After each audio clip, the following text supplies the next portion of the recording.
Remy. Dependable. Remy Spices, Remy. Papa, what the Remy Spices here again? And what you are fine.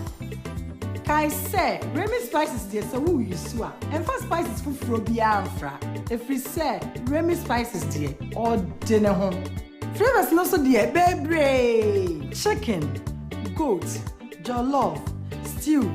Spices be our wash. Remy will be a home. And for what you are dear and to chacha. Perfect. Remy Spices. And Adriani ya dekeke.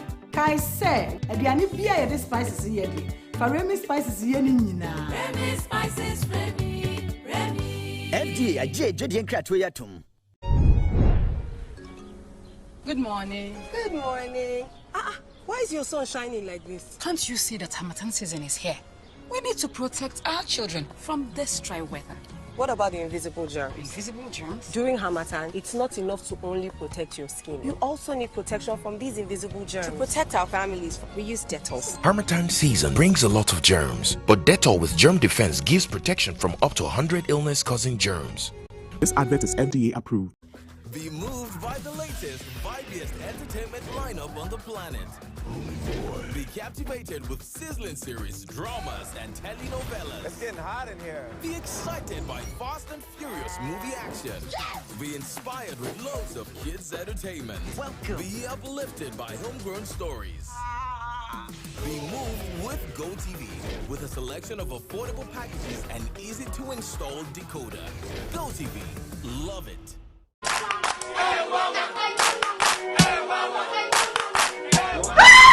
Mother Papa is walking home. Herbal Hospital. Specialists in every kind of bone disease. Herbal Hospital. Baby, a son of Wibia. And so, Yadeti Missapa, Dumpemu. Spinal cord, swelling of the arms, arthritis, bone injury, swelling of the leg with reddish color around it, and so on. See, Herbal Hospital has special ultra-modern machine for checking up the body. I have tried them and I got good results. Try Herbal Hospital.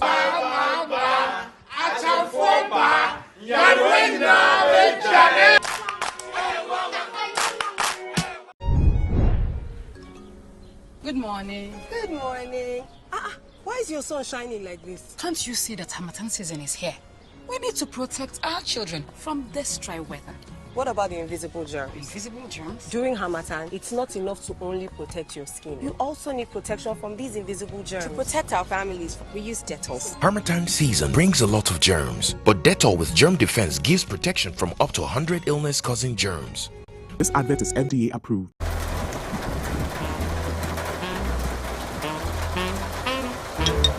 Mommy, water. Mommy, water.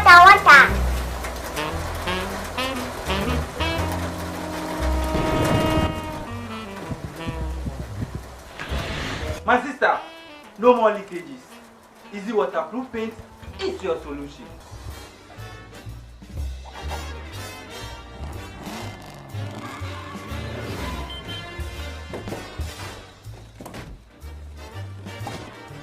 So you see, for all your leakage problems, Easy Waterproof Paint is the solution. For your walls, your ceilings, your rooftop, as damp-proof, swimming pools, and water tanks. Easy Waterproof Paint. No more leakages. For bulk purchase, contact.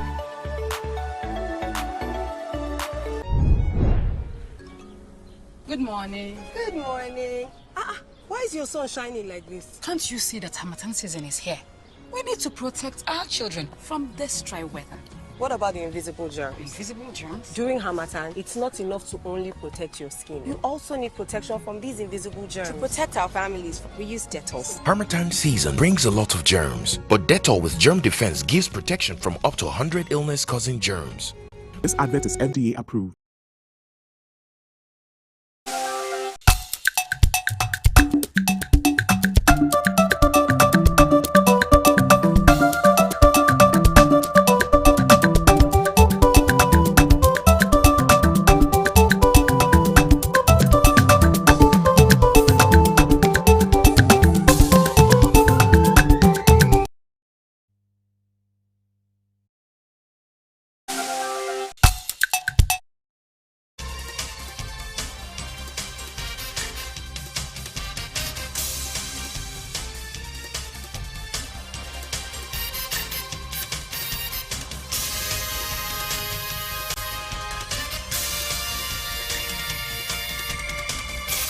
Hwɛ adesima ma ebra no aso sa afi ye de ensem no ye gya nyina gum ede emaw a kyese enya senketo akra na se de ya ne ye ka no enkyere utimi to no asa to ni mpire no asa na nkwa no atene de ye ne ayeso mo ne anwumre yi midin ede Appiah Kubi kase abo hene frame wasa international mene ama Brako Ampofo court him mo amanfo sisi de fa ka ho na nya brand say de say masukure ye ebu esina no ma me bi frost bra ye do ase mama wasa kwa chiri it is why now ka jamani kakra so na jamani him yeah azafo yakwanim na yakwanim ana na ado dankwa akufo ado we Ghana mampani ye kasai ene wato nsa de afre ene pp empanimfo no se womu Asia na afi womu ni nkomo bi na se nkomo ne ba so ana amaso ene asem titiri ye nti wo frɛ womu ni nyina no efa se womu eye nsakira ya na se nsan kakra na ebi akodi animu na ebi akodi akire fi se so hwe a ye wo fato kakra betimi de amamo se NDC fo ye bi ema womu de no mu ye fun din obi ante ho hwe atoamu ama atena asom ama agihini ye guso fefa na so bi before de kakra yi se womote na tesem sekrata ene pieye anasa ye den ene kyese emu achemienu se ha safase a ye papa mu de kwakwahye kofie mu no na no na panyini ya wona da eya manyokua no seseye na na do dankwa akufo ado ene ye se de tie bia no na obehwe asiesie ma asondwa benti no wogusu a na yama ne eboni kwadwo bafo na wadi asem achi saa yankwa ahoma ne so na afi ye ne no eni enkomo na yentie de ono so waboboa no e de afiri hɔ no aba kwadwo madwoe kwadwo madwo yo kwadwo enye krado so ne ebekasa enti yebebo atra na asem no de ebubo ba nyina ene se ni nyina ekokwowie se Owura Joseph Osewusu ene nkofo bi eta na chi wona ye deputy speaker of parliament ese ensaye no a eba no enya no kore bibia sensiye ene nti obi adibra wodie no ogusua ekuramu na de ema no koba asa ne se Owura Seche mensa bonsu ya de a onsa ama parliament biom ene nti paninsin ka adrebo ebo bi pumam adre no aye kana sekai enfantefo sekai bi ne dua kurukuru sepoma enti ebu a ne asa abosada de corona bi de hyem na aye sekai enti komunim se Owura Seche mensa bonsu ekwai de na kyese e wo se Owura Afenyo Kensa odi na kire no won na fa ne dua ekuta eno na manfo se ehu ekoba ne sa ebe ha dwene pa ebisi ya nokre ebisi nya nokre yen kokodwo ba fo hɔ na yene no eni komo kodwo madwoe madwo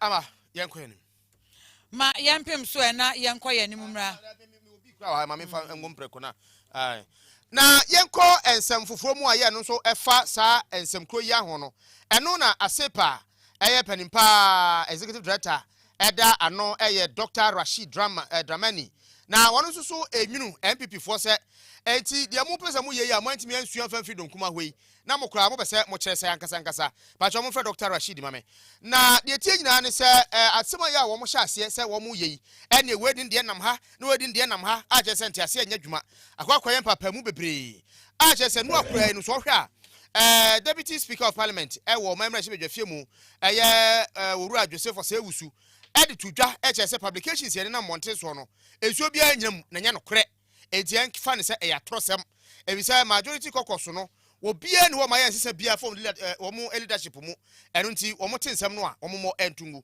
na yeni kan tie ono ne press conference no a oyeye no this morning because of some publications that have gone haywire in respect of the leadership of the majority caucus. We are here to inform you and through you to the world that the publication that are going around is not true, it's false, that the caucus, the majority caucus, has not made any changes in its leadership. The majority caucus has not contemplated making any changes to its leadership, and that we tell the whole world, Ghana, to ignore any such publication. So I want to assure you that we have confidence in the leadership as they are, and the status quo shall remain. We are aware that upon the nomination of one of the deputy whips as a minister, a replacement will be made. That replacement will be made by the caucus when we have had the opportunity and the time to consider the appropriate replacement. This is all the information we want to share with you and to, through you, tell the world that. And yaka, na yaka and Dr. Rashid in Swatibi. Yakwa Manaso Nana Samoa Oka say, yeah, NPP, Omantimen Suahe, Alpha Free NDC for one, watch him in tray. Dr. Yamwadjum Rio. Good evening. What a Roma say, Uka say MPP for Omantimen Suahe, Alpha Free NDC for what? What a Romana Opasa saying. Please, can we do this in English? I can't help you in Cree, please. Come again, sir. I said I can't help you in Tree because I'll miseducate people. So okay. If you can blend Tree and the English. No, my brother. Okay. English. If you say MPP has not learned anything from NDC, what do you mean? Yeah, what I mean is we were all here in this country last year when the NDC changed the leadership of its caucus, and we saw the uproar. And the uproar was mainly because a lot of members of the caucus said that they were not consulted. So one would have expected that if the MPP intends to do this at this crucial moment, critical year, an election year, the last thing that they want is a situation where they give an impression that somebody can sit somewhere without consulting the 137, maybe plus one, and then make a decision. So that is what I meant by they haven't learned any lesson from the NDC. But you and I are all aware that both parties, they all have their policies, which move them when it comes to their manifestos and their decision making. So how come the MPP can learn from NDC? Well, I mean, when it comes to leadership in parliament and how people are selected or designated and so on, I think it's not a manifesto issue. Yes, the party has a right to decide who lists it in parliament in order for them to achieve the goals that they set out in their manifesto. But what we are seeing is that I think we have gone past the situation or the era where, leadership can be designated without consultation. I believe even in royal families, when a king is going to be appointed, I think there is some consultation that goes on. If we talk about the leadership of our country, the person who leads us today, I think the Electoral Commission consulted you and I and everybody in this country, right? To decide, who we want our leader to be. And so we have to move beyond the situation where a few people will just sit down and say, look, 137 people in parliament, this is your leader. No, it doesn't work anymore.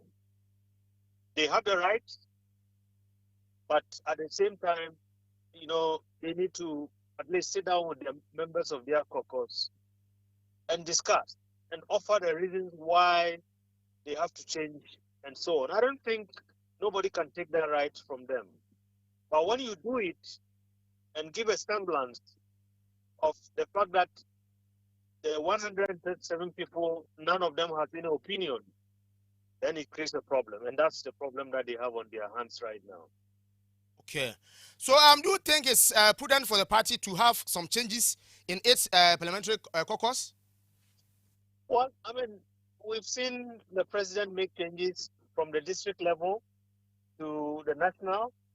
I think they know the reason why, for instance, they removed the finance minister, they put another one. They removed the roads minister, they put another one, and so on.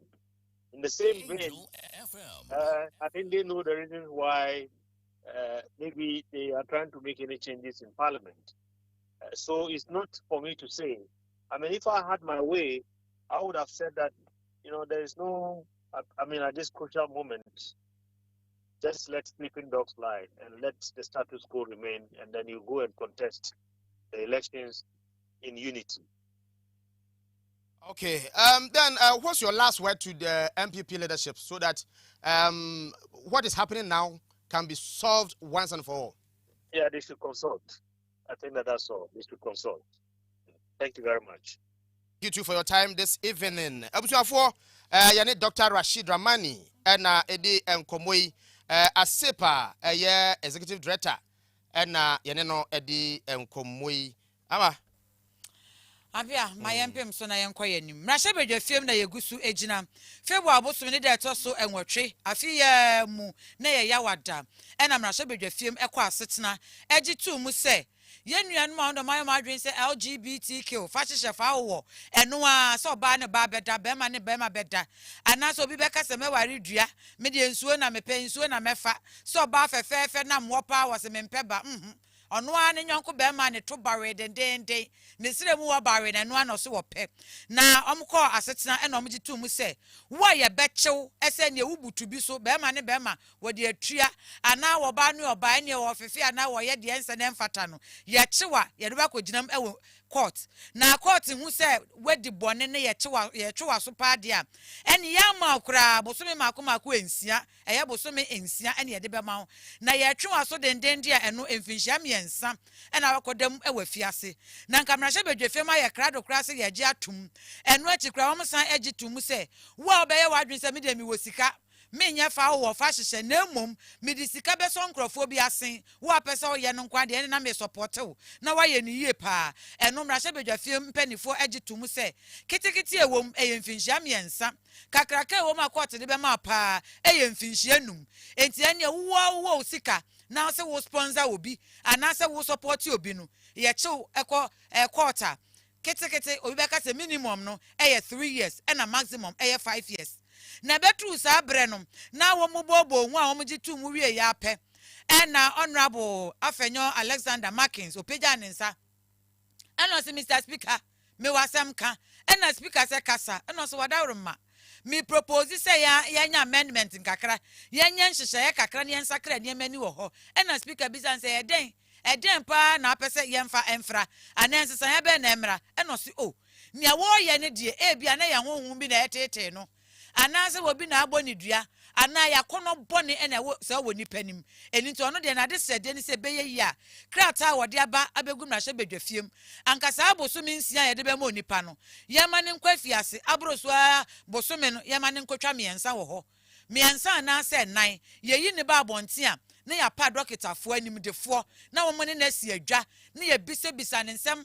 ene counseling said obroni beka se counseling no ne ya cancel no ama na ni aba ne ho so eye mpa ebom bi nso ane ya body amandenden na watwe ne ho ede afiri mu na no na asem we kodu mrahye bedwafiem ededa ho na etwetwere wo mboa ene ya deputy majority leader Alexander Afenyo Markins se mia na mekaye mia na metro nkrata ne nyina de begu ho twa no pam no matwe ma de ede asensen na wo kire mu ekire nienti ene wo susu se wo twe asensen wo se na ono de na dwempom no na nkosusu se wo mu kwa fiase kwa yadwumaden epie ba ese epe kwa mfoforo so ede wo mu fa so se de be ya wonsan enkoye biem ene mrahye bedwafiem ebra Alexander Afenyo Markins wo twe ne nsem asen no sei enode tuju.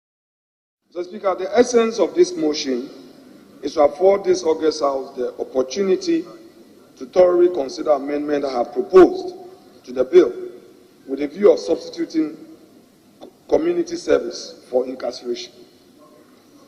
The amendments presented in this bill are motivated by a strong conviction regarding the necessity of implementing a more rehabilitative strategy in our criminal justice system, specifically with regards to the issues it tackles. So, Speaker, the issue before us is behavioral, and it is my humble view that in dealing with behavioral matters, incarceration is not a solution. It makes the matter worse.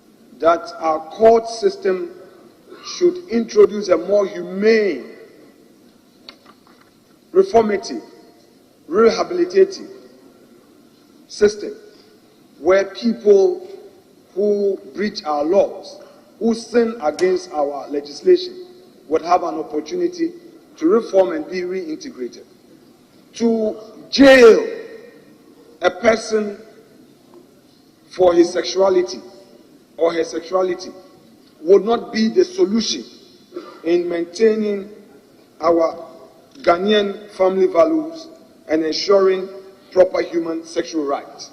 Mr. Speaker, in the list, such individuals who get into our jails become worse off. Mr. Speaker, as a law student, in my final year at Makola, visiting in Sawom with my colleagues, it became clear that inmates were being sodomized. It became clear that people were rather getting deeper into that habit and that behavioral aspect of our culture that we dislike. It is clear, and I need to emphasize that without reservation, that this motion does not stem from any opposition to the bill in and by itself, but conversely, I wholeheartedly endorse the guiding principles and goals that inform this legislation. Nevertheless, Mr. Speaker, like I said, and for emphasis, I strongly hold the conviction that the integration of community service as an alternative to incarceration will substantially bolster the efficacy and compassion of our judicial system. I dare say, Mr. Speaker, that will be retrogressive. Uti ye Alexander Afenyo Markins. Na watch Mukrasan Kebe ya. Yen Sama Womra Abontin. Na Womame Juma and yes, I got a money so. Yes, now what you na what Semakola got him. And yet La Paz, I said the N1 and since you were funu near Dwabejo, yes, a bosome bako. Usori no pebi a wo do ha hwesa ha ebetikra na no si yape e na ningo prampram na hyebedwani Samuel na George Jata wosori jan no say hey Alexander Avenya Markin e de na akeka ka wo hoi ne wo kan de e ka bopa na ade bre Ghana na say kai enko babia ese consolidated fund nim e na apese ekoyi sika na yade kohwe wo bia wo no say sebe trumu na wo beye fa hyefa wo mi eno a na wo beye so obi asini bu so beye dia emra ne ni said the emra etie say any nsema Samuel na George eka. As noble as the intent may be, by the constitutional provisions of not introducing private members' bill that attracts cost to the state. When you read the setup of the counseling panel, it is designed in such a way and manner that will impose a cost to the state. And so we would respectfully disassociate with this position and urge him that after we've passed the bill in its current state, the Attorney General may, on behalf of the government, bring that in as a government amendment to the existing bill. But in this current shape and form, we take this because it would constitute a cost to the state if you are bringing in, because it's a new mandatory body and counseling that is being set up. And that in itself, if you even read the federal amendment, you see the constitution of the panel, the constitutional panel for the counseling, a practicing professional counselor with at least 10 years experience, a representative of the Ghana Christian Council with 10 years practice as a clergy, a Muslim cleric nominated the National Chief Imam, a lawfully registered chief and member of either the National House of Chiefs, Regional House of Chiefs or Traditional Council, a representative of the Ghana Prison Service, a representative of the Ghana Bar Association with at least 10 years, a recognized family member, and a social worker from the Department of Social Welfare. All these persons will introduce a cost to the state. For this reason, as a private members bill, we are opposed to these amendments. Thank you, Raro. Go pram Rashebedwani Samuel na George Jata ninche mu nyina ene se edeka kakrakapa pa ene rabeto man Ghana so sika na mu ka se ye ni bi esanse mpanifo a atwotwo wura eni ntini a lawyer fo atemuafo ese efre wom chief imam mpanifo bi ese efre wom obi a ye efre ne se wom mra mehwe se sebi obi a wakwakoye trumu no enyina bi okwakotu nifo no gise onya mfinhia du e wadwuma na wo yenu na se waben e wo mu pa wose ni nyina eye sika na se wo wia won wie kra na Alexander afenyo mark na opeda ni mu ase wo sorry ase wo tena so same tena na men sorry na no si ya no san sorry January say oh papa na ne kra attorney general so ye aye adwuma bi dia beto ye nima ye bobo ho adwendwen ho asa ya adwen ahwese ye beje atum e na wo bi se ye de e no se custodial sentence a ene ye pese kan ye mra ho se bi obi akotwa obi bo ode baako obi akotwa obi banche baako eno ne ye de ne kokota court ne nkase won kwa fiase wose wo mu se fiase wa ye ma nanso ene custodial sentence ye ka ho asema eye bone nkete e se Ghana fo bi bedi a ye beche wo makakopiem e wo court no court nkase wo mkode fiase na emom kona kwaye adwuma na fate se wasotwe no wose ne nyina eye sika na bia wosusu se sa sika no just still ye kofa edifi consolidated fund no emu. I know, but Mr. Speaker, I would want to perhaps make an application for the records and invoke your discretion, if your discretion will permit, that I have been defeated by a voice vote, but whether I am entitled to apply to you, Mr. Speaker, for a secret ballot on this law. Because, Mr. Speaker, I know colleagues are with me. I am happy to be alone publicly. I know, yes. Would you allow? I'm only invoking Mr. Speaker's discretion. It doesn't matter. It doesn't matter. Posterity speaks louder. Posterity speaks louder. I am okay. I agree with Mr. Speaker. This is my position. It's me and me alone. I take responsibility alone. And I'm saying that I am making an application to Mr. Speaker. If it pleases Mr. Speaker, he may want, no. I am abandoning that one. I am abandoning that one. I go with Mr. Speaker. I say, I yield in obedience to his directive.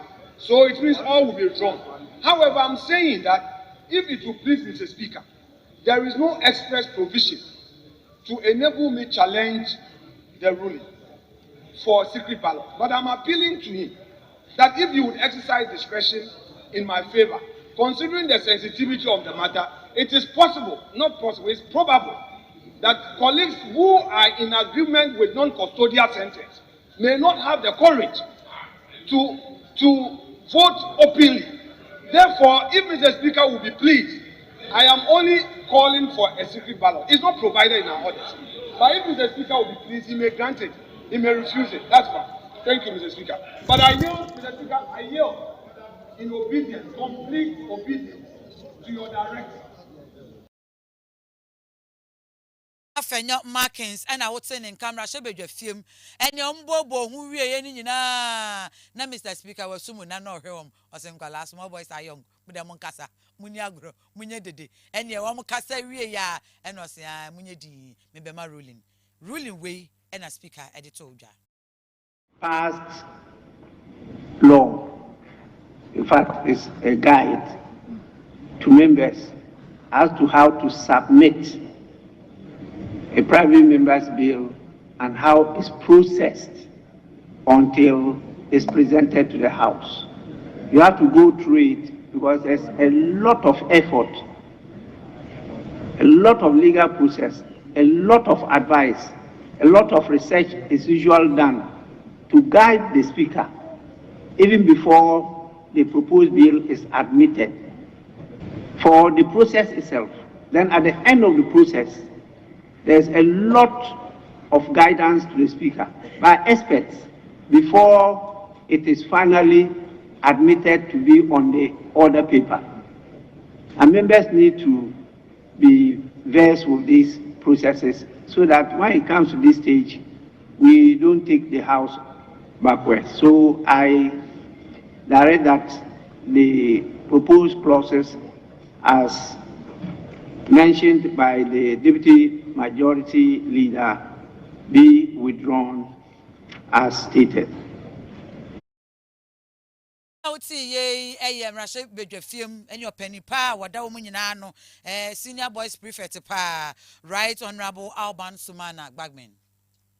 Afi ya twa kase bone so na ya de asomo na amania mebo musisi anie. Sa we driver ni na se walodu anase bia afi na uko scale kura no a. Wanda so e ba kope eno ane goil. Ka se mo wo moje eno nti woto a wo mre. Eni hasem bia nim. Na matara makwa bia so nim. Na komsi bia so nim. wasi fie na se nwunu ensuo de ahya ase etu ebeto saa efise we ye kuafo agye nkwa ya sa bredi obi ani da so se ensuo ne beba ma akuaye so ayede na se kua ne beba sa na kuafo ani agye no na obi oti krom suso no na wo suso ne da nwunu ana se esoso unya easy paint a eno ano no bande ya wase se bia wakwa kodi apipra kro bi kobobbo ana montu bi akotu ye bia wanya mu pra no fabra ne ho kase ne se frichi anabu pein obeye gonorrhea ana se stroke ana se bia ekuro ana pese dressing ne kama kama ayono a ba adwuma wo yenti amanfo ebo ben de friend ba na udu asantiment am wato nso agogo hospital no chi a ehonum na owo enna enkran ha se nsusu no Smithers Road 18 junction freba 0244 988 004 asa enwumre so beso odidi edi amesre wa Remy natural spices eno de awudi aduane nkwan bibia de hian se nam no employe nam o nam papa nko ade amasa ene Remy no a enwumre yi moma no a membe mo pa yankwanim a na kane bi nipa ba ko na nkope so tu franka be mampanyini Ghana ha seye onmunyamfo Kennedy akompre kwa Japan papa wa yamrahye bedwane wase central krampo se wonko bio wabre enti on de chese ni sika no anogu so pa na nanka ba ko peso de set record sponsor obedi Ghana mampanyini nanka amanfo aya wo maya so brachi aso wifo no ene ono abeti asi kroma hye nika kitikiti bi sei ene oye rofo anu abo pio ene waso ba hye na so no de tetre Ghana fo pa ene ba bi eton go bese obedu nanka wonti gata kankan bia ho wache joint wonti gata kankan bia ho because obedi ka hurum kura ansa no afre wafuna no se wonfa abiba fabra ana se bi azia fabra na wobi won mo abekọ pa na no mekọ ba bi me bese be bodi yeah kama we ko be makruma ye sanity pa na wono na wokọ kasa e KSM ni show so a che se kura no be yi ni ya nche kura fe no be yi ni fiada wo munya nyi kura ana papa yi wo mu busabusa ne sama na wo mu se papa se de wani abra upuli ye pa ukọ ya to mama we se nka ekoba se Dr. Baumi and my officer, by vice and can you see one day? How do my penny and best for you? I just one day said vice party. I don't oh, a day, no grano. Some penny go no baby or fragberry grano, or cousin or Davis meet, and I one of the only mate da. I hold a calculation or twitching a crack on his hair. No, I say, me, mate, Nachima bad driver, and the emfa. Not yin tinkum. Let's say. But may I invite you to be vice? No, that I wouldn't do it. You wouldn't do it? No. To tell you the truth, why I cannot be a vice president is that I will speak my mind. And I'm not going to be mate. Si bona dwen pa no nya fe no kwa kwotena ho na fe water from above ama wa wadwen ekuta papa no yes because e bia obeba be bola pass for se gata mu bon e ho ape o se na ko bia ba ko ne ba pe yes bra office si a mampani so hia ni meeting ndi bia wabo makodro bia no agya no ha wo so ntimi nya sa wo bo makositiri no ma pra ho fita enti ho na so na sem no na sem no dia yenko na Kennedy se won pese obeye mate and na driver ba kun so yi ni ti den na wonu oyi ni ti na enu wa ne so an otisi ye wo tisi en wa ne so trom eno se tema motorway portos wom tema motorway si pa de se de portos wom tema motorway obefa enu wa ne so na pani a we yi ni ti wo so ye independent presidential candidate National Liberation Movement NLM Elder Paul Peko oh Peko Elder Paul Peko na papa eche se wono wada wasodaye ne ye de Ghana franca no ehye ni nifam ene ya tekyere Ghana nyina hye ne benkum ye se nkunim di abotre no ye de aboniti wo cheze se onu ne agenkwa ba ko pe ye Yesu Kristo firi wa wono na waba sanse daye obesu bia ne ye Ghana ho daye wobesu daye no cheche duane ma Ghana fo wobesu daye no ma Ghana fo entoma fira wobesu Ghana daye no na ese empabo no de hye na no enene Elder Paul Pekum e de atudwa se wo ya agenkwa ba ko pe e de ma oman Ghana wo se NDC ababeye biko wo bia hu om standard MPP abeye biko wo bia hu om standard enti ni adu ne die wo so ye twedi amponyankopon Yesu Kristo e na wasoma no na ene wo de sansem we nyina tudwa e wo no ane party office engramantem he ya ebra na wo pa na ni suade ehunu ehun ntoma tese ne party no or say wo yi na didi achire enti NLM and na wo hwe fe kama oh na mo fa video ni interest video ni we adai no enti elder popeko na yentie nsem a wode to dwa no ebi Mema share from one ebe sakana mema share from one ebe sakana ya mampo no se yempani die adion yensam kura sa party akese bienu a omadi yo nyina no I say they only change batons and do the same almost the same sanya omoye sa problems are what Ghana nyina no ye the good solutions ye the good solutions and ever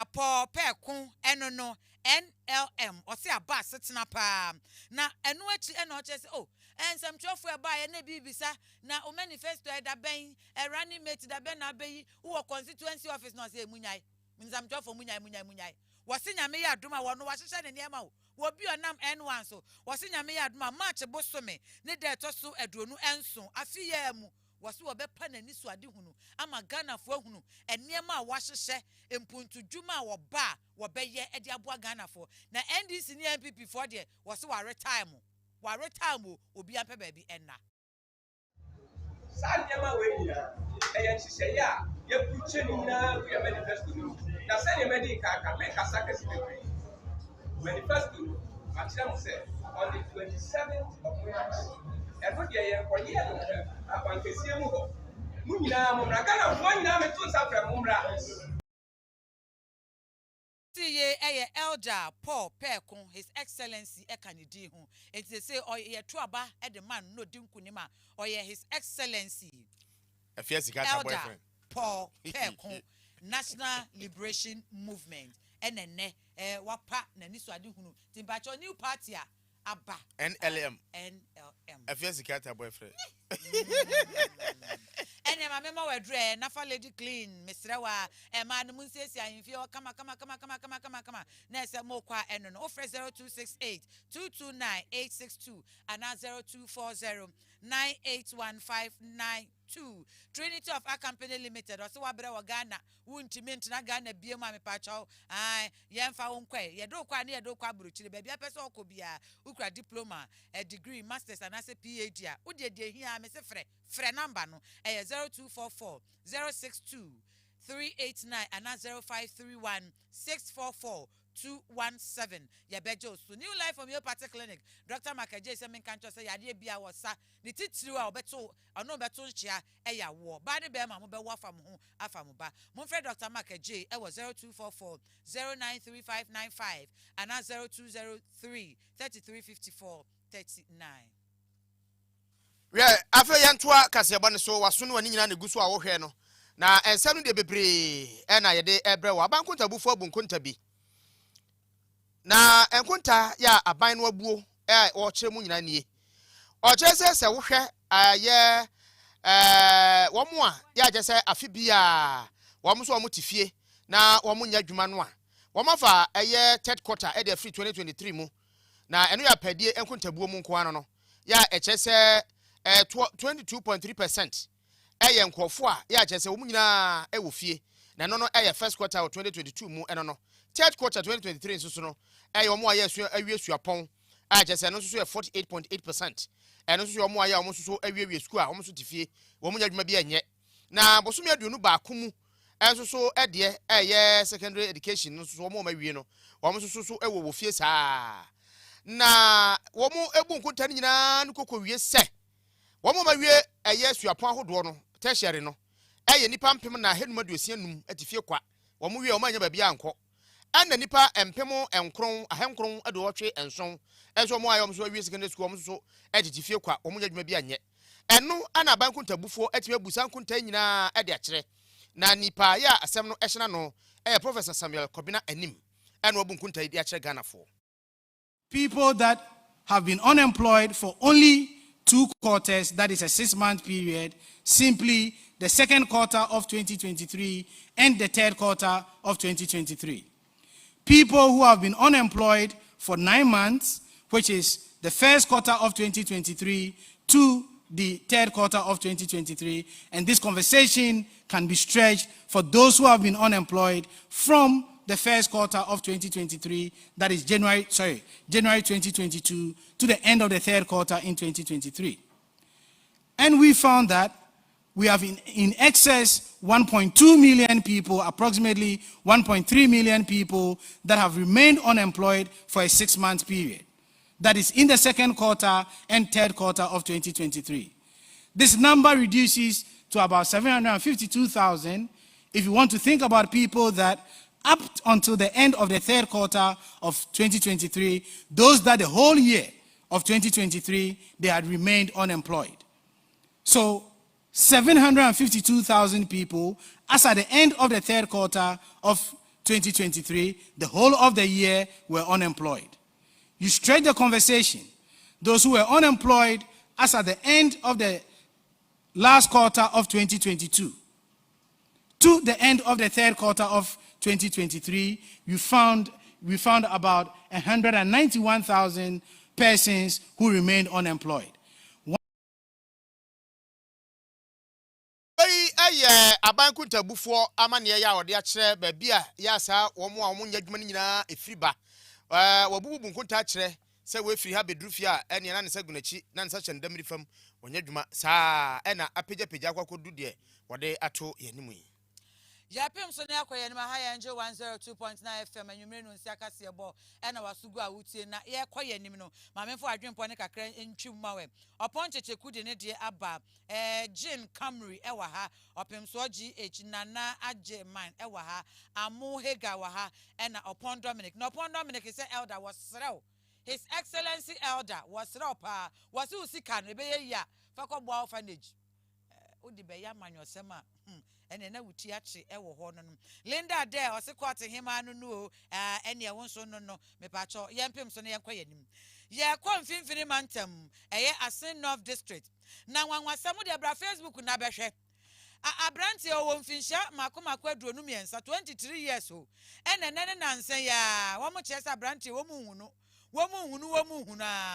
na wo mu hunu nko hunu sa abranti wawu da amena bi mo ene ja wom tabiri no kosie no obi a yakwa kosie no ene yakwa kotu amu ni bio e de aba be sifie se efie ni ye ba be ye ni de be bona pesiario anti amu ni nie emu no na yakwa biesu yatu amu no ene ye hata yatu amu no hata se ye ba be twitwa rio se ye enam no a ye nipa nam no wo mutu o manfa anko ba bia ana mo de ato awia so omo hata ene se punishment omo hata minim de ntia dise kwame owusa sante Shadrack nko a na be che bra kwame e wo mo se emu no omo be cha mamu ana mo cha wie Istama anya dia omo eche na de endia mu no omo ye ne den se wia pram no no ana wadi boni bi nti ehwo asotwe ye twe na so wasase so ansa na wakọ ama sabra me no ka say di ensio kura asan ato ama ensio na asan ahwe no enti yenim te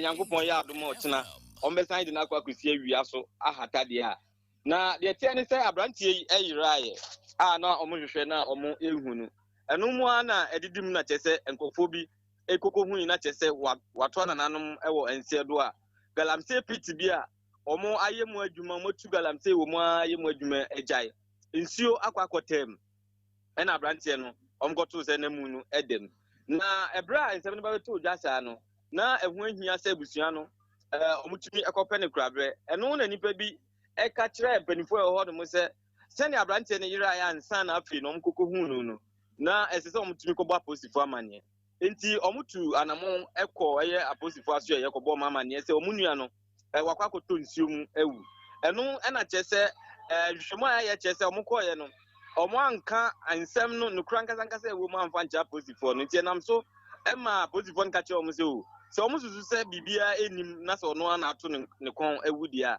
eni omo nkope ne krabre eno mu eno mba eno mbetutu fom ekokosie abrantie a wonye mfie aduonum yensa a ye fa ne Kofi Adams eno achi ena nipa bi ebo aposifo na amane se in fact se na ebusuafo ne ba aposifo na so ye bebo omo amane no ensem bi oho no mo a o man kan no krawum enti na ehu behia sa aposifo ɛyɛ aberanteɛ no ne wuo no ho nhwehwɛmu ɛno na ɛma apolisifoɔ no nso ɛhyɛ yɛ sɛ ɛneɛ ɛmu na ɔmo akɔ akɔsie no ɛsɛ ɔmo kɔtu na ɔmo de kɔ mɔkyere na ɛno akyi apolisifoɔ ɛtoa so ɛyɛ nhwehwɛmu efiri hɔ nom ɔmo kɔtu ɛmu yi de kodu ɛyɛ asembrɔfo edu mɔkyere hɔ nom a mɔkyerema na ɔwɔ hɔ nom kyerɛ mu a ɛmu no sɛneɛ aporɔ na nka efi mu ba no ɛnya deɛ ɔno betumi agyina hɔ ayɛ ho adwuma nti ɔmo nsan fa nkɔ ɛna ɔmo de kɔɔyɛ ɛnti ɔmo de kɔkɔ sii kuro n'abɔnten so na nka efi mu ba no na kyerɛ sɛ ɛnya adeketewa a obi ehu sɛ efunu no yɛde kɔ ne fie ɛde akɔ akɔto dɛm ne akɔ deda ne foforɔ anaasɛ yɛyɛ ne dɛn nti esi abɔnten hɔ nom saa ɛna nipa bi yɛ sɛ neɛ ɛsi yɛ neɛ kɔkɔ faa ne nti ɛbɛyɛ a yɛnsan ɛmfa no nkɔ asie hɔ nom ami no kasa yi yɛde na akɔto asie hɔ nom saa yɛnka amena ɛmfa ngu no so a wɔda hɔ nom pradada saa enwumre yi a ɛna yɛnya ne nteɛ sɛ apolisifoɔ ɛwɔ asen nɔfo atu anamɔ etimi akɔ ekurom hɔ nom ɛma ɔmo ne abusuafoɔ no akɔ kasa ɛma ɔmo akyerɛ sɛ ɔmo de hyɛ no ɛnya adeɛ a ɔmo susu sɛ obi ɛna kun no na ɔmo ɔno ankasa ɛna ɔkɔɔ sɛ ɔkɔ akɔdware a ɔkɔtɔ nsuo no mu a wawu nti no ɛbɛyɛ nka apolisifoɔ no ɛma ɔmo ho kwan enti saa abira mi no kasa yi asenfo so apolisifoɔ adi abusua n'anim ɛne ɔmo akɔ court ɛma kyerɛ sɛ ɔmo akɔ so affidavit a court so ahyɛ sɛ ɔmo betumi asie ɛmu no nti ɛno ne anamutuo kakra anaasɛ update kakra aba ɛwɔ Kofi Adams ne wuo no Kwame enkwansa sese ye mprempre ame no kasa na wo kyerɛ sɛ nsu ato ɛmu no yɛkɔsoɛ affidavit ni wie ye no yakɔsie ana nsuo yɛ tɔ yɛ nyinaa ɛmu no gusu si hɔ saa ama sabra me no kasa ɛmu no esi hɔ no mo efiri sɛ ɛbra ɔmokɔ court hɔ no mo no ɛnkyɛ bia ɛna ɔmo fi hɔ no nti afei na abusua no ɛkɔ yɛn hyehyɛ na ɔmo apɛ ɛkwan ɔmo bɛfa so a ɔmo besie abranteɛ no nti ɛmu no esi hɔ no mo a enya nkɔ amenem munu minim sɛ wabisa busuafoɔ na ɛwɔ mu hu sɛ yɛtwa ne baabi bibi ayere fini ni padua ne ho ana hu ne sɛ bi obi ne mia ne mene ana bibi mark bi wa ne ho a ɛtwetwe wɔn aso ɛma wɔn ani ɛyɛ hane kakra nti na ebia ɛba ne sei yes yɛbisa abusua no ama ɔmo kyerɛ mu sɛ ɛbrɛ ɔmo kɔkɔ fa nankasa no na wada nsuo no mu akyɛ ɛma ne honam no awrɔwrɔ ɛne ne moma so hɔ no mu ne nyinaa na awrɔ nti no sɛ bibi kra na etwa na na sɛ nipa bi na ɛbɔ no kra mpo a ɛnya de ɔmo hu ne mmom kakra ɔmo ɛkan yɛ ne sɛ abrante nankasa ɔyare a kyerɛ sɛ ɛtwerɛ yare epilepsy bi ɛwɔ ne so enti ɔmo no susu sɛ ɛbrɛ a bi a wɔdware no ɛna yare ne baayɛ ɛno na nam so a wɔntimi ande ne ho amfi nsuo no mu a nsuo no ekun no nti mpempra me no kasa de abusua no ɛkyerɛ mu anya de ɔmo susu sɛ nipa bia ɛne kun no na emu ɔno ankasa ɛna ato nananom ɛwɔ nteɛ do Kwame usa santima ye no asemfense na Ghana de we ye nkofemi gati ba bia o ye jai o me be home atwea komu no o ma twea komu awie wa obenya yare emfa wo bia ho ye de amu abesi efie mochire man na efifia kodu mochire ho ne kura mochire man ka se mi nsomu no o me so akọ na emo wom oh na dia asem kura ni ye mfa sida ema Kwame usa sante Shadrack ya ma ne boni a wono eto ye nkra efi asin North District, if you finish mantem. All right, that was for Yenina na yeba yebetwaso.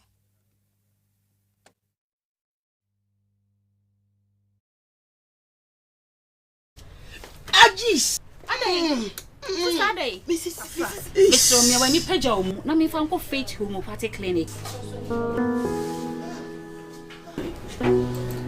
Aha yo mfidie awodwa yɛdidi dwuma enti na aba ha wonka wo yade no yɛwɔ fidi ahwɛ nipa no akwa aduasansia ne mmom sisi no na ɛyɛ big problem pa ka wo tratra ho kɔ akyira ka bɛ ha wo mpomuden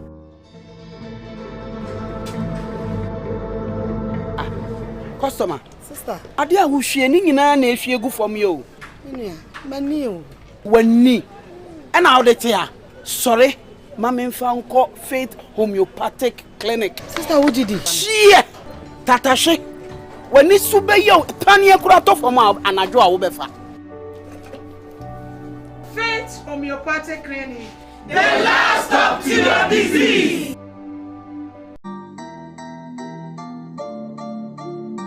Bro, I will always take you serious. Then I'm more trust me, sir. Malaria drew Lumi trust no.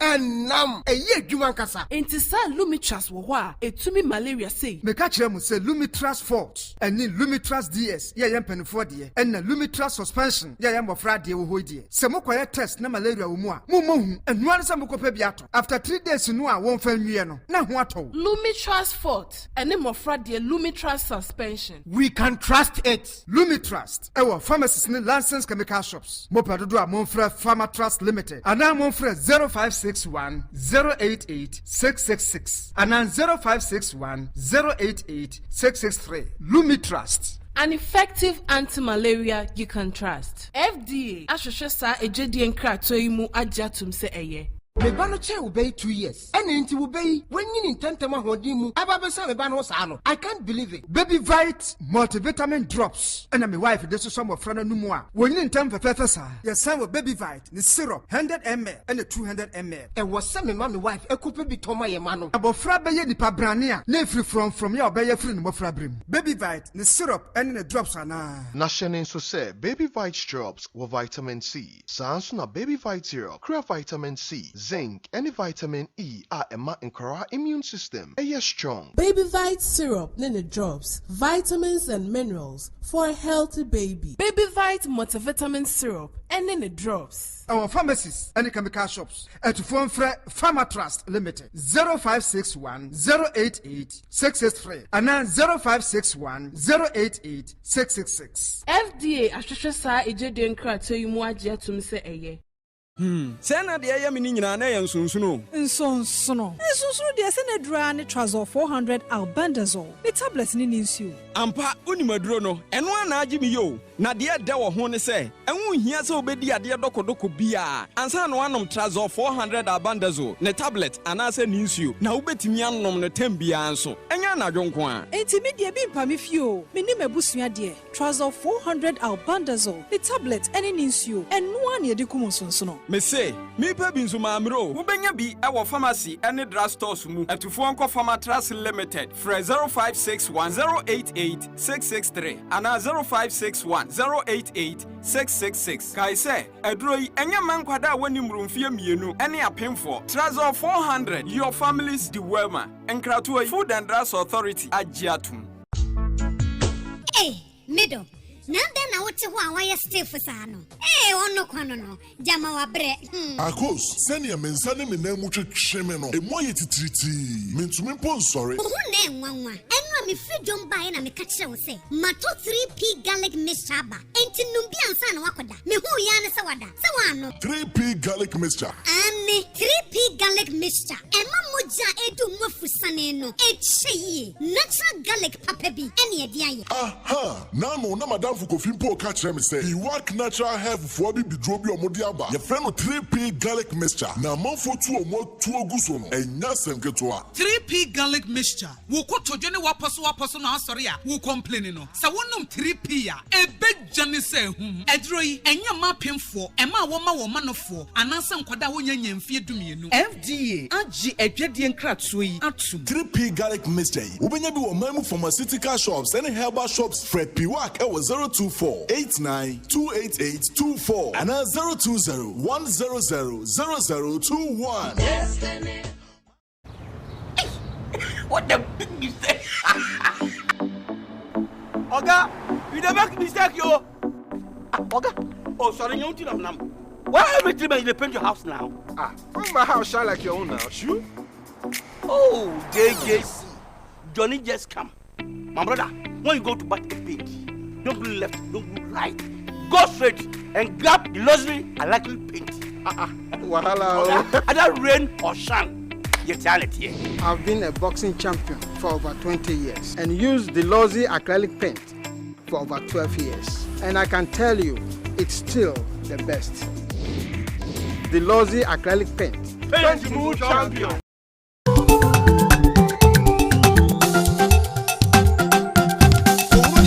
Koswo ena ono ana mamre kura so wesa to atwene ebisa de kwesko kokuru mu amamre na etete no ni nyina ya de a emu akura awula ku shikata maklo esi ensemi so ekire pefe kabio ekire se eya yɛmfa yɛn ankasa kasa a yɛfa sɛ marathon no ɛna ɛmfa ntete wɔn firi sɛ ɛmaa no wɔn ne nkwadaa ne tena fie kyɛ bebree sɛ tikyɛni na ɔkyɛ nadeɛ no akwadaa ba bɛduru fie ne nna yɛ mu ne sɔre yɛ mu mo nante ama na kɔ sukuu nyinaa no ɛyɛ waa eti sɛ wɔn na nhunu wo deɛ ne yie na da bia sɛ borɔfo a na wo ha akwadaa no wobɛwie sukuu koraa no na afei na mamrɛ ne nkyi koraa no ne wira fi ɛne efia sɛ otumi husa internship fo bi wo firi he wɔsem firi bɛkwai wo firi fa he wɔsem nim yɛsem firi bɛkwai saa yɛde borɔfo na tetene nti onim sɛ nkran na ofiri enti saa na ɛkɔ so ba bi fie bebree mu na afi eye language day no ana wo mu die no ana wo de sansem wei atodwa efisa wonom ene NCC fo nyina ana edi dwuma no a afi bia wo ye etuwe na afi de na international mother language day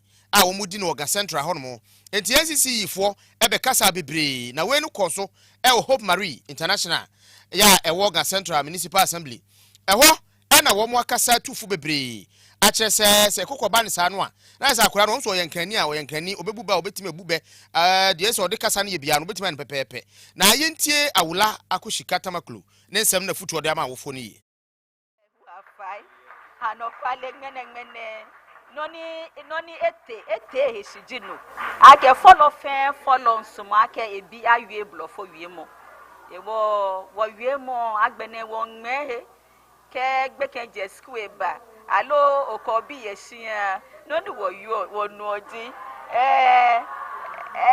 ayoko sit down ayoko get up wo ye mo ni ji tashi tensi damo shi no laje ewo mi panye 5 follow afai ni wonye wo chose wo bi yesia ke wo denche wo ye mo ko ni wo ye mo aka laje ami eja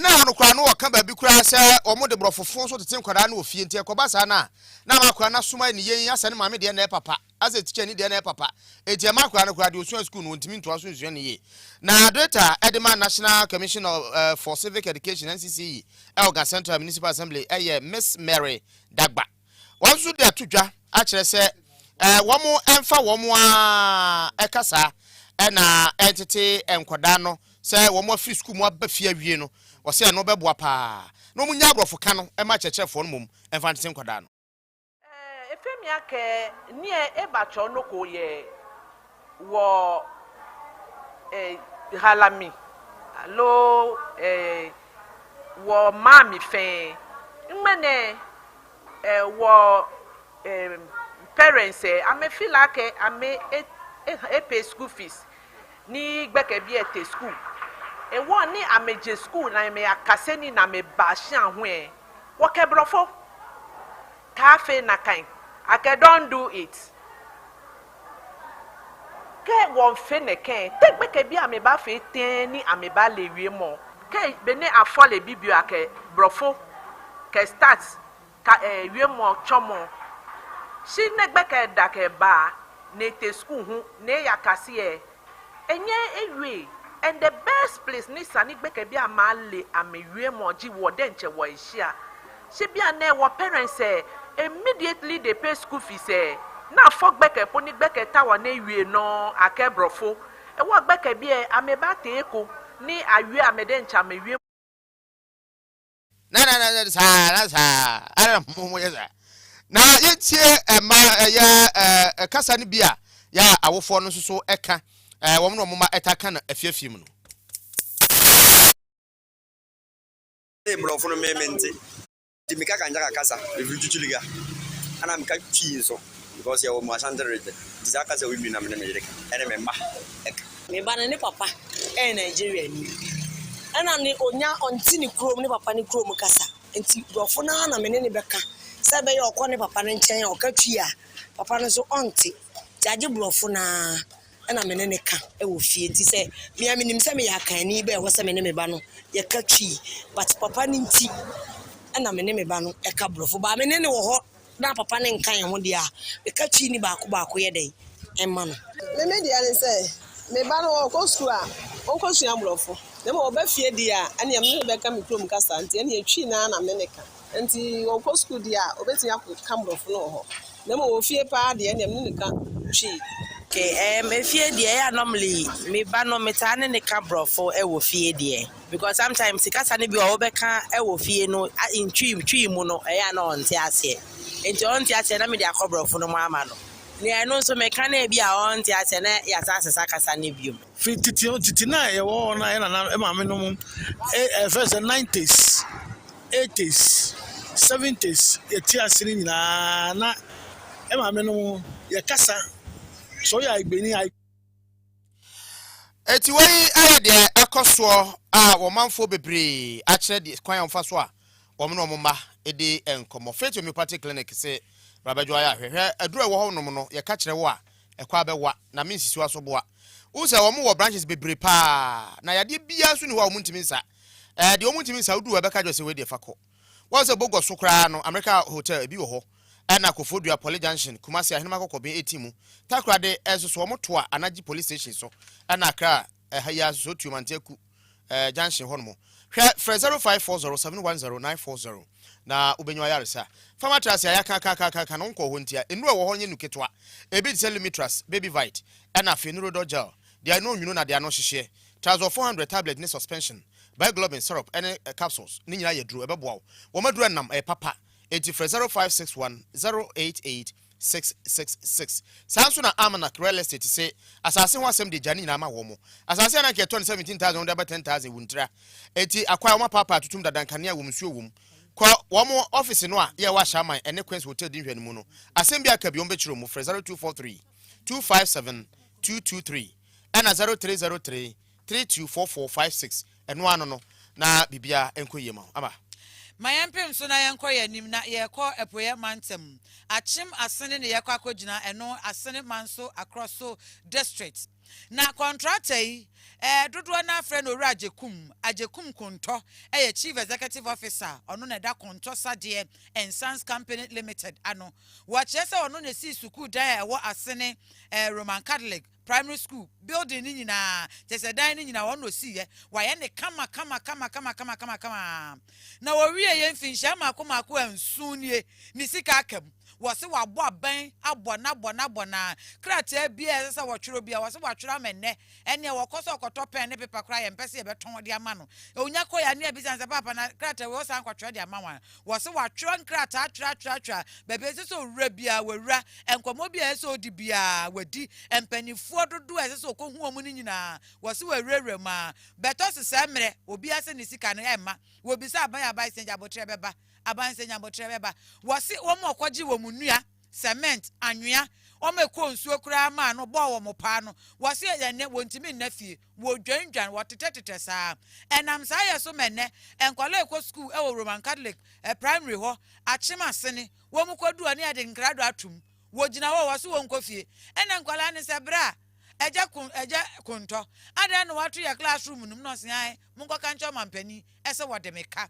wode misika ne mame dia mebie e dia mama ene enkola ne kodu no mani abo pie mu pa na yentie owura ajekum konto ebra ya mane boni Van Brown ene ne di nkomo bisa ne se eba ne sempa ene ne wo susu esu ye kire se aban de ne kanfinhia so o mantua de a watu classroom nim and say my school down way since 2016 misika akem obi yentua meka me hwe ni mu se me nsa be ka misika efi na ekopum fiada if say bibia get fan yes e ditua ka get fan bibia meko shop a meto bia metua get fan adena me misika kam omo ba tv so omo se omo tua obi eka enti so obi kwa na me de ne ka no aba be show me mu se yetua o ka na mpese o de se udi esika man na se me makọ enkontomponi enti me pese o mi hu se sika no so omo tua omo here dem ma me dem account number call get fan come out Mibusa 2021 Mibusa say time na misabe case ka no say within 1 month and say migina no adwuma na maye ni nyina no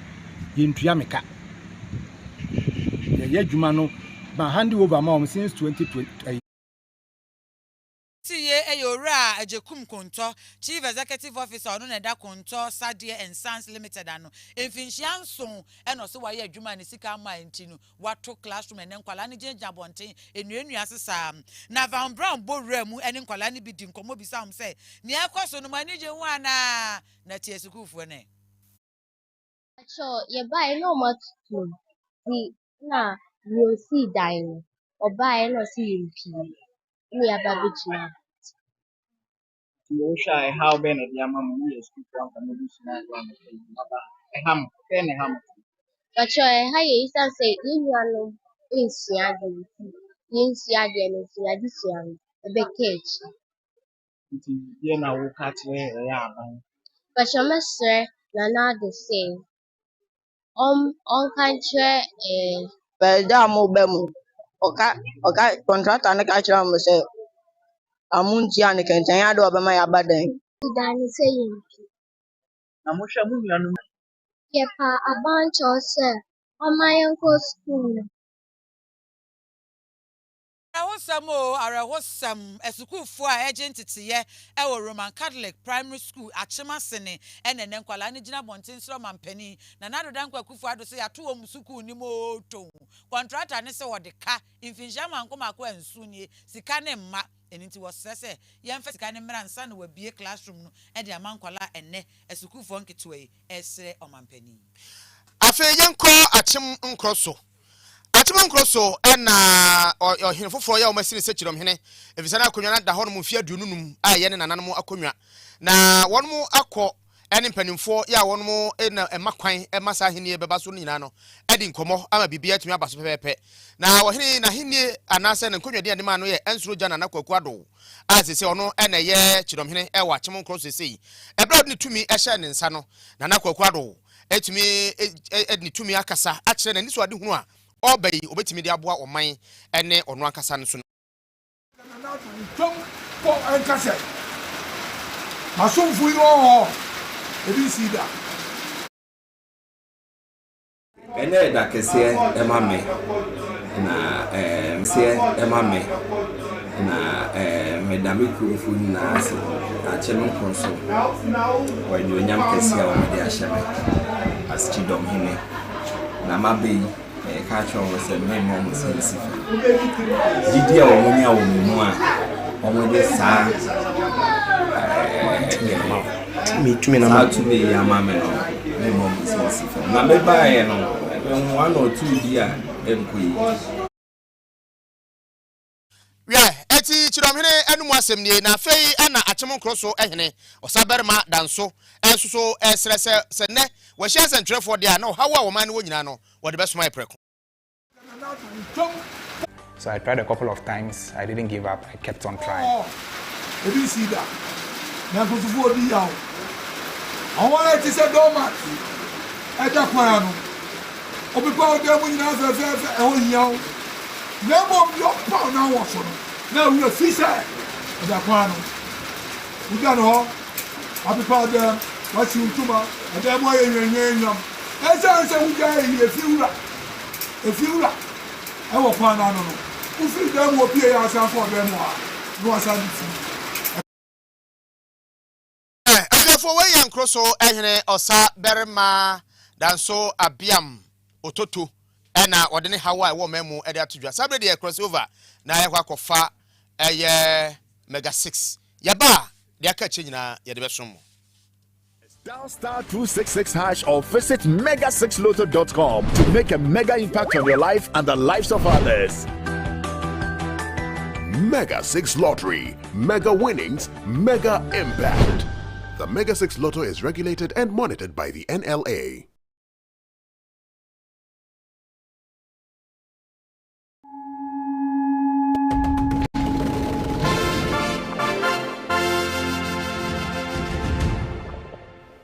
It's midweek Wednesday. How has your week been so far? Monday, Tuesday, Wednesday. Is it going well? Is everything okay? Are you winning some money? Are you making some money? But if you're not making money yet, let me tell you how to.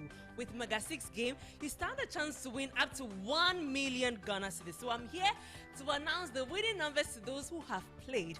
So have you played? Did you play the Mega 6 game?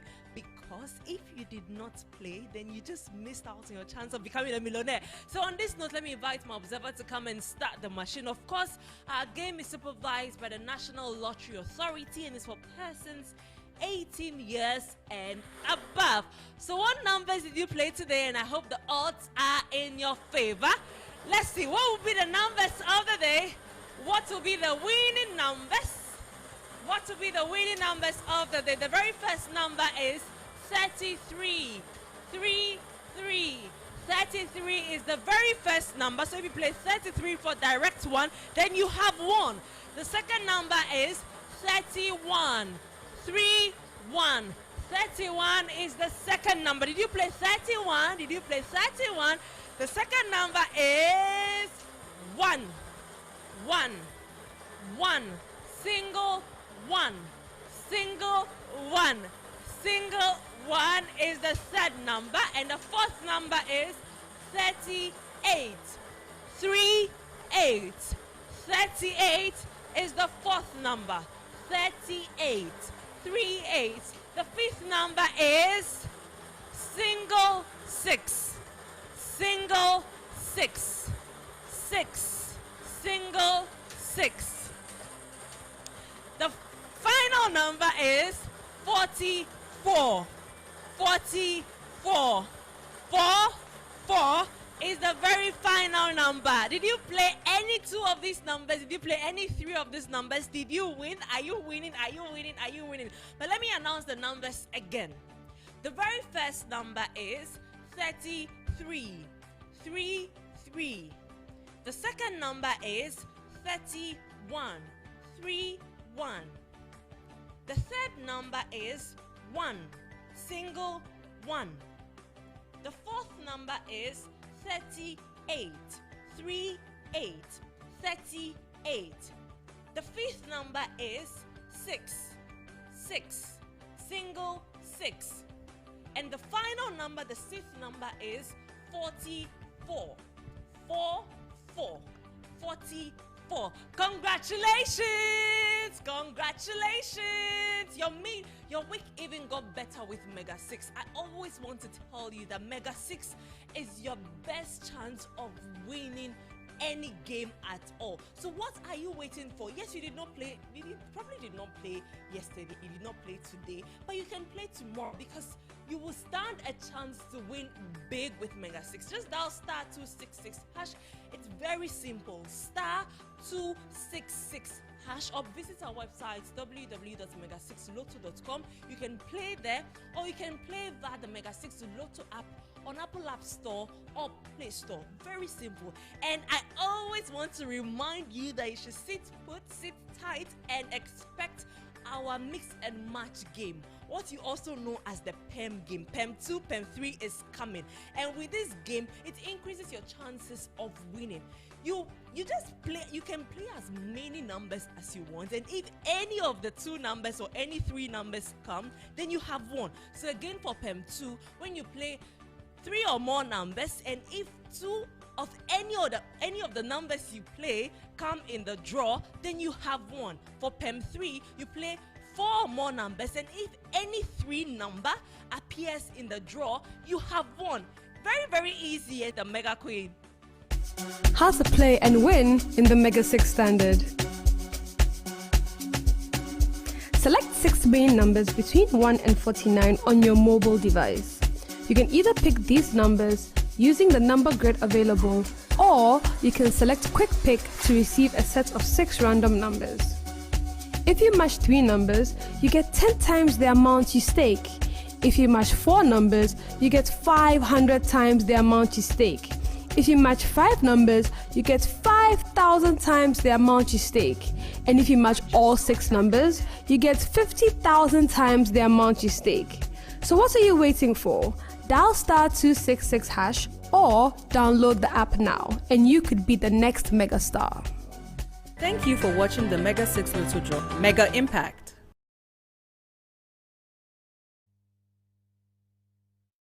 I just said, be a more Mudisia so Supiti filling station school, event center, and warehouse, shopping mall, no, movement in Chemo, Masquan Estate, Ghana Limited. Almost as no for the year, pa. Office no Air Smithers Road, Community 18 Junction. Yeah, any allied filling station division, Ebe KFC, Fre 0537 559 613 0537 559 613. Na one more in your assassin. Mama. Asema emu ode de da ne da me kan ama me han meni na maka esanse emu ode pa all farmers agrochemicals and a never frefre. War frequafo was what you papa abba. Into a crafona mope in full moon near menina. Say we decide now, pe, no baku go phone. I say, I'm running in our ashy and we are friend in Renra. And I said, near wope insecticide, Ubemuna and Tatianket and Gitibia by a real cocoa, no cocoa, drianing in our more sino, or be our dear bunch, Obacona bunch, I have binding in a fit food buying, and no afafrantonket and Gitibi, no Mugusubebre, Unizamekofumba, so Annie, was a man can't say, what in the dress so poor pa and Ababego, near Hiana Sobeba, or no pest ever, or some fresh force, and so ever, and ye, do none or the Abba, near Hiana say, over all farmers agrochemicals a cheap kind, or some man can't just say Madina, what be Malcolm na and see. Bomadian Sobeko, would you hear answer free? Offer 0243 17802 and 0257 529740 Wabejo. So at tomorrow, Rabank is a man can't say, well, yeah, Juma, where yeah, Juma. In Finchama, Komako, Adriana, Yechini, will go to some Ghana Sumpa for 0501 628 449 and 0501 628 450. Na me fa nko Gbedema Herbal Hospital say joy ya wada any fear de bia asthma enko e na wohwe or the big man capsules aba Gbedema cold capsules e na Gbedema garlic mixture wunya bi noma eno ano no de hia ne so be 0248 288 788 and 0272 422 242.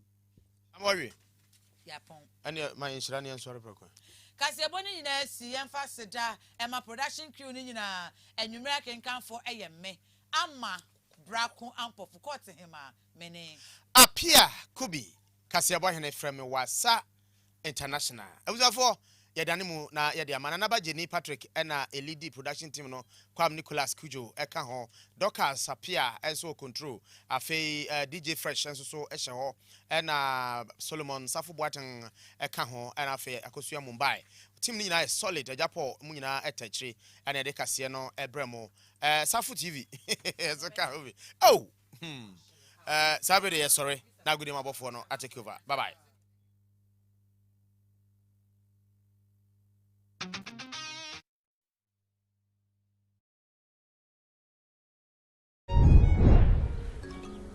Good morning. Good morning. Why is your sun shining like this? Can't you see that Harmattan season is here?